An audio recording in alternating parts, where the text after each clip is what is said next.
guys, got a couple parts I want to put on the gun. Definitely going to put these on. This is a stainless steel bolt probe with an extended probe that has a special shape on it, and it's threaded, and it has a little tiny magnet in the end that helps it click to the back so it doesn't always slide forward. And I've got a nice trigger shoe, very nice. And so I got to take the gun mostly apart to do that. Now I modded a power valve, and I may have screwed it up because I messed up the hole a little bit when I was angling the port, but otherwise it seems intact. Not sure though, not sure. We're going to see if that works. May not work. But what I wanted to do here is scoot in a little bit, my improvised tripod, and I'll just take the gun down, and I'm going to skip some of the boring stuff, okay, and we'll move on to the more interesting stuff, which shows how to put the parts in. Okay, so I guess we're at the point where we can do some interesting stuff. I just removed the stock and the scope. That's no big deal, right? You got to remove your grip panels.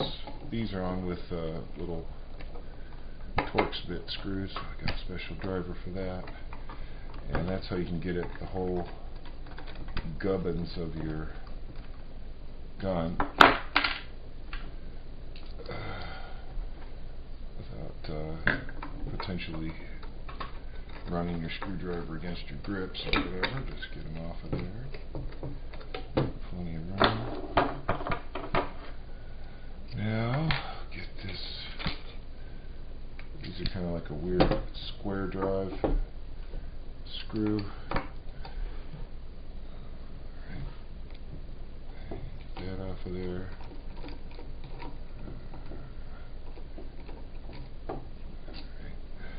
There's going to be a little spring and an even smaller little frickin' ball bearing that you do not want to lose. Got a star screw on this over here, so replace this screw. I might replace the front screw too. Now when you take this apart, I have it upside down now, but before you take your grip off, guys, flip the gun around. You'll thank me later. Okay, you get it off, you lift it up, okay, and now there's this itty bitty little tiny screw and ball bearing that will probably want to fall out. Yeah, you definitely do not want to lose those. That's what makes your safety detent where it's at. Now, to do the trigger shoe, I have to take the trigger out, because this trigger shoe requires that you file down the trigger, or if you have a brass trigger, you can just very lightly file it. So this doesn't fit on this as is. So once you do this, you're pretty much committed to it. So you can see there's these little itsy bitsy tiny screws here. These are the same size as the breech. Tiny Allen wrench. Same size. Oh no, they're the next size up. Sorry guys. I was confused. Is this the size? Yeah. Anyway, they're small. Easy to lose. Again, more stuff you don't want to lose or break, right? So, get your little, if you have a new gun, it has a little side panel like this. It's plastic, and if you have the old gun, it has a metal panel that's held with the same kind of screws that hold the grip. Flathead Phillips. These are some sort of little itsy bitsy Allen flatheads. Pain in the ass. Easy to bugger up if you don't have the right tool. And then I'm going to get this thing out of there. And here's all your parts. That's your sear, pretty much, right there. Right, now you notice I've added a little tiny spring on a spring guide.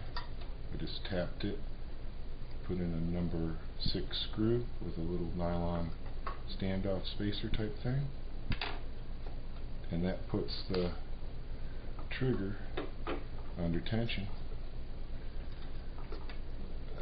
Actually have two springs in there because I didn't have a spring that was the right size, but I don't really care about that. This part you really don't have to go much further with. You just don't want to lose any of the parts to it, you know. If anything's going to fall out, you might as well take it out now. Have just this. If you're going to try and make some grips for your gun, this is the piece that you're going to want to have down in the shop with your wood. So you can get these little holes right, and you can get all this stuff so it does what you want it to do. I can show you by example. This is how I accomplished that, because I didn't want to make a big pain in the butt about it. I just did it with my saw. But you can also set up a router template or whatever floats your boat. Okay, so now we've got this trigger, and here, let me pause, and we'll take a good look at that up close. Okay, the old style trigger was brass, and it was about the same thickness as this right here. And the new style trigger is pot metal or something. It's painted black. I just buffed it off. But here's the trigger shoe, and as you can see, it's going to need a little ajustamente, but not very much. See, it's one of these things where you're definitely going to want to dial it in. You're not going to blast it. So let me show you how I'm going to do that. I've got two tools here. This is the aggressive one. It's a plastic laminate file by Plastic-Cut, but it also does metal nicely, especially soft stuff like this pot metal. Now what I want to do is I want to try and get this whole thing down flat, right? I don't want it rocking, and maybe an easy way for me to do that is to take my other tool, which has some grip on it anyway, and then I can really tell if I'm getting parallel or not. I don't know if that's going to work for me or not. If I can keep my finger around a part of the trigger to keep it from slipping, that gives me a better indication if I'm parallel, because I can watch this thing, and if it's dipping or moving up and down, then I know it's not right. So I can see some metal getting deposited on the file. I'm really not sure how much of this I'm going to have to do, so I'm going to take it easy with it.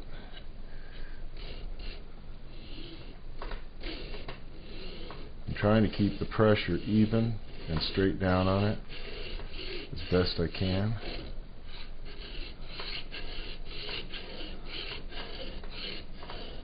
Okay, and now is the time where you just keep going back and forth and test fitting it until it's just really, really tight in there. So I'm going to skip ahead a little bit, and I'll show you the little final detailing bits, okay? Hey guys, well here's the result. I think the guy that makes these trigger shoes does a great job. He follows that profile really nice, and no gap at the top or bottom, and it's on there so tight that it barely wants to come off.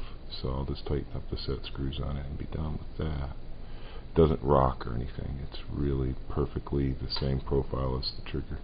So the guy did a great job. As you can see, no real gap there, no real gap there, no gap along the back. So I think I accomplished the task. Let's just reassemble this part. Okay guys, well that's a trigger shoe installation on a Crosman 2240. Now whether or not you're actually going to like the way the trigger shoe feels is problematic. Now it does let you get right on the very edge of it. You know, you can see that. See how I'm just like right on the very edge of it, which is different. I might like it, but there's a sharp edge right here that I'm not too happy about. I don't like how that feels on my finger. Could roll that over, I guess.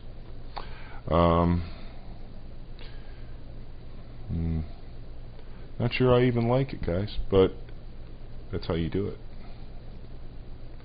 I'll find out when I start shooting it if it helps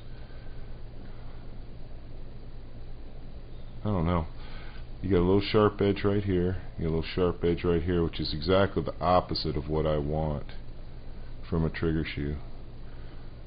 For this trigger shoe to work for me, it would have to be a lot longer and taller. It would have to be a good 1/4 inch longer and a good 1/4 inch taller because of the size of my finger. It's not turning me on. Now, I imagine if you were to be one of these kind of people that doesn't use the tip of your finger and you like to stick your whole finger through the gun, yeah, that's plenty comfortable, but I don't see how you get any kind of trigger control that way. I like to be right on the edge of the trigger and hit it with my pad. And even if I've just put my pad on there, this little bit right here, I would have to relieve that to make that feel right to me. It's pinching the bottom of my big fat finger. So if I rolled that, maybe it would feel good to me. There's some potential there. It's definitely secure. It's a nice piece of material. It looks okay, but I'm not into looks, I'm into performance. And I think this is just too short of an arc. So that's the trigger shoe. And in the next Gunslicker tutorial, I'll show you how to install a very nice stainless steel bolt probe with a custom profile.